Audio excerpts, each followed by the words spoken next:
Hello everyone, welcome to my channel biology concept. इस वीडियो में मैं डिस्कस करने वाली हूँ basics of cell biology. Now first question arises in our mind, what is cell? Cell is a basic structure and functional unit of all living organisms. All living organisms are made up of cell. अब हम discuss करेंगे discovery of cell. First scientist आए Robert Hooke 1665 में, उन्होंने discover किया dead cell को। फिर next scientist है एंटन वॉन लीवनहुक, उन्होंने डिस्कवर किया लिविंग सेल को। और रॉबर्ट ब्राउन ने डिस्कवर किया न्यूक्लियस को। अब ये जो स्लाइड है ये आपकी हेल्प करेगी डिस्टिंग्विश करने में प्लांट सेल और एनिमल सेल में। ये स्लाइड डिफ्रेंशिएट करती है कि प्लांट सेल और एनिमल सेल में क्या डिफरेंस होते हैं। जैसे कि आप इस डायग्राम में देख सकते हैं कि प्लांट सेल में सेल वॉल प्रेजेंट होती है, जबकि एनिमल सेल में सेल वॉल एब्सेंट होती है। सेल वॉल सेल की शेप को मेंटेन करती है। ठीक है, अब आप प्लांट सेल की शेप देख सकते हैं, एनिमल सेल की शेप देख सकते हैं, राइट। अब प्लांट सेल में क्लोरोप्लास्ट प्रेजेंट होता है और एनिमल सेल में क्लोरोप्लास्ट एब्सेंट होता है। क्लोरोप्लास्ट साइट होती है फोटोसिंथेसिस की। As you know what is photosynthesis? It is a process by which green plants produce their own food, right? और प्लांट सेल्स में प्लास्टिड्स प्रेजेंट है, peroxisome, mitochondria, Golgi apparatus, ribosomes, nucleus, central vacuole, endoplasmic reticulum. दो types के होते हैं, smooth and rough endoplasmic reticulum. और animal cell में nucleus present है, जिसके 3 कंपोनेंट्स हैं, nuclear envelope, chromatin, nucleolus, peroxisome, endoplasmic reticulum, vacuole, mitochondria, cytoplasm, Golgi apparatus, lysosome, microfilaments. ये सब इन सब सेल ऑर्गेनेल्स के बारे में हम डिटेल में डिस्कस करेंगे, लेकिन सबसे पहले हम डिस्कस करते हैं सेल थ्योरी के बारे में। सेल थ्योरी को प्रपोज किया था शिल्डन एंड स्वान ने, एंड उन्होंने 3 पॉइंट्स दिए थे सेल थ्योरी से रिलेटेड कि all living organisms are made up of cells. Cell is a structural and functional unit of life, and all cells arise from pre-existing cells. इस line का क्या मतलब है कि all cells arise from pre-existing cell? इस line का ये मतलब है कि जो all cells, जो old cells होते हैं, give rise to new cells through division. कि old cell divide करेंगे और वो new cells को produce करेंगे। ठीक है, then this is all cells arise from pre-existing cells. We can say कि new cells arise from old cells through division. And इस सेल थ्योरी को मॉडिफाई किया रुडोल्फ वर्च्यू ने 1855 में, और उन्होंने कहा कि all cells arise from pre-existing cells. Omnis cellula e cellula, right? Now अब हम सेल ऑर्गेनेल्स के बारे में डिस्कस करते हैं। सबसे पहले हम डिस्कस करेंगे सेल वॉल के बारे में कि ये नॉन लिविंग रिजिड स्ट्रक्चर होता है, आउटर मोस्ट लेयर है that surrounds the plasma membrane. जैसे कि आप इस डायग्राम में देख सकते हो कि plasma membrane and you can say cell membrane, तो ये सेल मेम्ब्रेन को सराउंड करती हैं and it is present in plant cell. जैसे कि हमने प्रीवियस स्लाइड में देखा था कि सेल वॉल प्लांट सेल में प्रेजेंट होता है और एनिमल सेल में एब्सेंट होता है, and it is made up of cellulose, hemicellulose and pectin, and it maintains cell shape and provide protection to sales. Okay, ये सेल को सेल की शेप को मेंटेन करता है और सेल्स को प्रोटेक्शन प्रोवाइड करता है, ये एज अ बैरियर काम करता है, and it is present outside the cell membrane. Cell membrane के आउटर में प्रेजेंट होता है। नाउ अब हम डिस्कस करते हैं प्लाज्मा मेम्ब्रेन के बारे में। Cell membrane and plasma membrane consist of lipid bilayer proteins. Major तरीके से lipid bilayer and proteins present होते हैं सेल मेम्ब्रेन में, एंड माइनर तरीके से कार्बोहाइड्रेट्स प्रेजेंट होते हैं। आप इस डायग्राम में देख सकते हो, ये लिपिड बाइलेयर है, फॉस्फोलिपिड बाइलेयर है, ये प्रोटीन्स प्रेजेंट है, ये कार्बोहाइड्रेट्स प्रेजेंट है। And plasma membrane separates cytoplasm from exterior environment.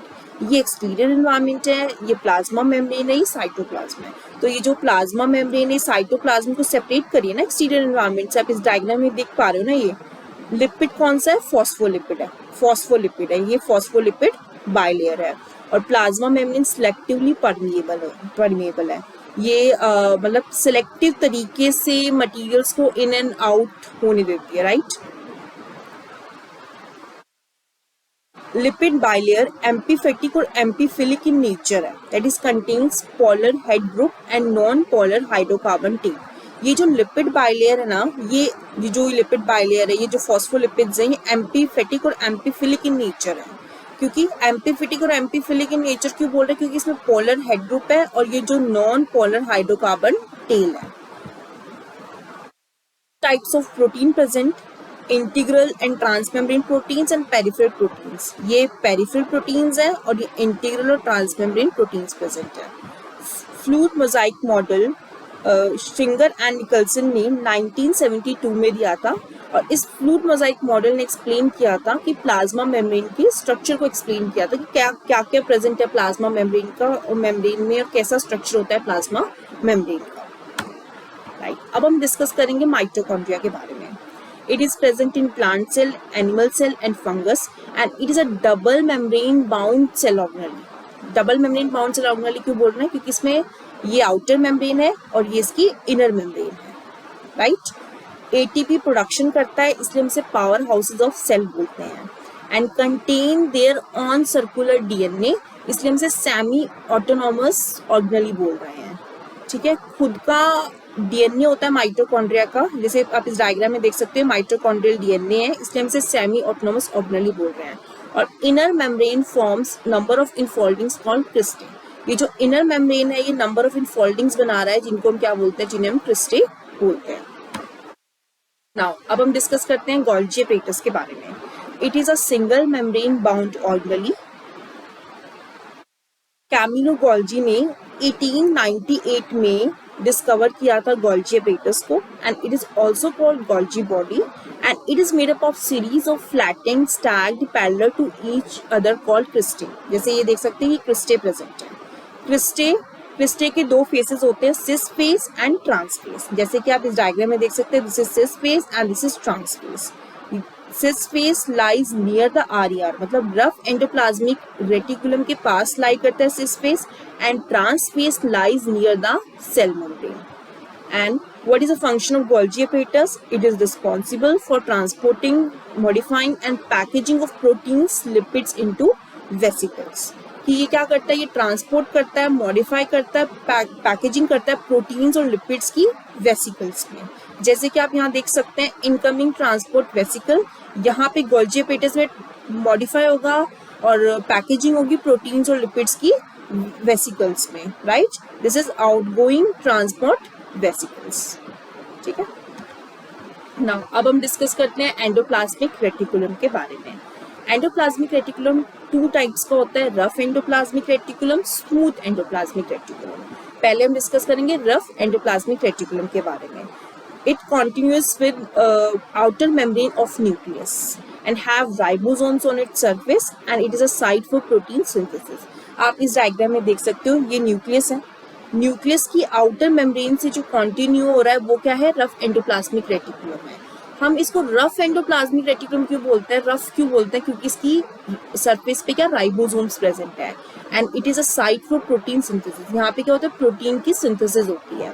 फिर हम डिस्कस करते हैं स्मूथ एंडोप्लाज्मिक रेटिकुलम। ये है smooth endoplasmic reticulum, lack ribosomes. Ribosomes absent होता है smooth endoplasmic reticulum, that's why it is called smooth endoplasmic reticulum and it's a site for synthesis of lipids and fatty acids. यहाँ पे lipids और fatty acid की synthesis होती है, right. अब हम डिस्कस करते हैं क्लोरोप्लास्ट के बारे में। It is a double membrane bound organelle. आप इस डायग्राम में देख सकते हो डबल मेम्ब्रेन बाउंड ऑर्गेनेली है। It is present in plant cell, green algae और प्लांट सेल में प्रेजेंट होती है। Predominantly it is found in the mesophyll cells of leaves. Leaves में मीजोफिल सेल्स हैं और मीजोफिल सेल्स में क्लोरोप्लास्ट प्रेजेंट होते हैं।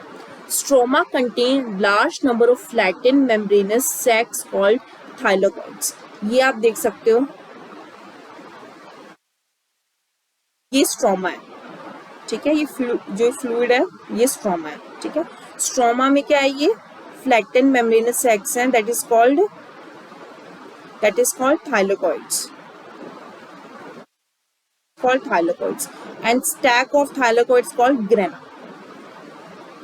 इनको क्या बोलते हैं? ग्राना बोलते हैं, ठीक है. And thylakoids of different grana are connected by stroma lamellae. ये ग्राना हो गया, ये ग्राना हो गया. जो इनके thylakoids है डिफरेंट ग्राना के, ये कनेक्टेड किससे हैं? स्ट्रोमा लैमेले से कनेक्टेड हैं, ठीक है. And stroma contains small double stranded circular DNA 70s ribosomes. और स्ट्रोमा में क्या है? डबल स्टैंडर्ड सर्कुलर डीएनए है. जैसे ये स्ट्रोमा है, स्ट्रोमा में डबल स्टैंडर्ड सर्कुलर डीएनए है, 70s राइबोसोम्स प्रेजेंट है, ठीक है. अब फंक्शन क्या है क्लोरोप्लास्ट का? क्लोरोप्लास्ट का फंक्शन ये है कि इसमें फोटोसिंथेसिस होता है. फोटोसिंथेसिस में दो रिएक्शंस होती हैं, लाइट रिएक्शन जो कि थाइलाकॉइड्स में होगी, डार्क रिएक्शन जो कि स्ट्रोमा में होती है, ठीक है. तो यहाँ पे लाइट रिएक्शन थाइलाकॉइड्स में होगी और स्ट्रोमा में क्या होगी? डार्क रिएक्शन होगी, ठीक है. तो अब हम डिस्कस करेंगे. अब एक बार मैं दोबारा से ये डायग्राम थोड़ा रिवाइज करवा देती हूँ कि क्लोरोप्लास्ट का जो डायग्राम है एक बार दोबारा से रिवाइज करवा देती हूँ कि इसमें दो मेम्ब्रेन्स है, आउटर मेम्ब्रेन है, इनर मेम्ब्रेन है. ये फ्लूइड प्रेजेंट है दैट इज कॉल्ड स्ट्रोमा. और स्ट्रोमा में ये क्या? थाइलाकॉइड्स प्रेजेंट है. और जो स्टैक है थाइलाकॉइड्स का, इसको हम ग्राना बोल रहे हैं. और जो डिफरेंट ग्राना एक दूसरे से कनेक्टेड है, स्ट्रोमा लैमेले के थ्रू कनेक्टेड है. और स्ट्रोमा में ये डबल स्टैंडर्ड सर्कुलर डीएनए है, 70s राइबोसोम्स है, राइट. अब हम डिस्कस करते हैं लाइसोसोम के बारे में. It is a single membrane bound organelle. It is called suicidal bag of cell and it contain hydrolytic enzymes called proteases, lipases, nucleases, glycosidases that function at acidic pH.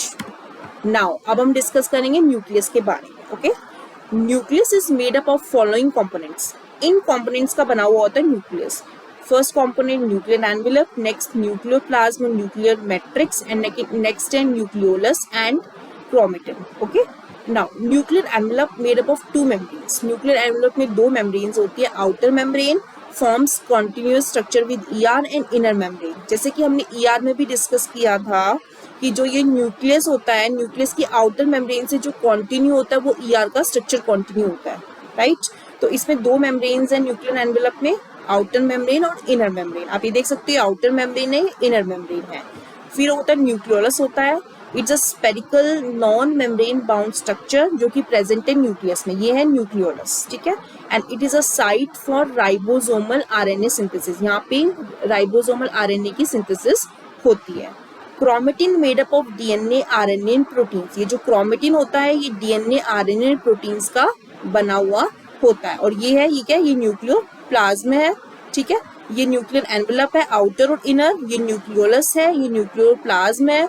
और ये this is chromatin, right. Now nuclear envelope contain multiple nuclear pore complex. ये nuclear pores है. Nuclear envelope जो होता है वो contain करता है मल्टीपल न्यूक्लियर पोर कॉम्प्लेक्स. ये न्यूक्लियर पोर्स है, ठीक है. Nuclear pore allow material to move inside and outside of nucleus. ये इनसाइड और आउटसाइड ऑफ न्यूक्लियस मटेरियल्स को मूव करवाता है, इन और आउट, ठीक है. कौन से materials? RNA, ribosomes and protein. I hope आपको ये लेक्चर पसंद आया होगा. अगर आपको ये लेक्चर पसंद आया है तो मेरे चैनल को लाइक कीजिए एंड सब्सक्राइब कीजिए. Thank you.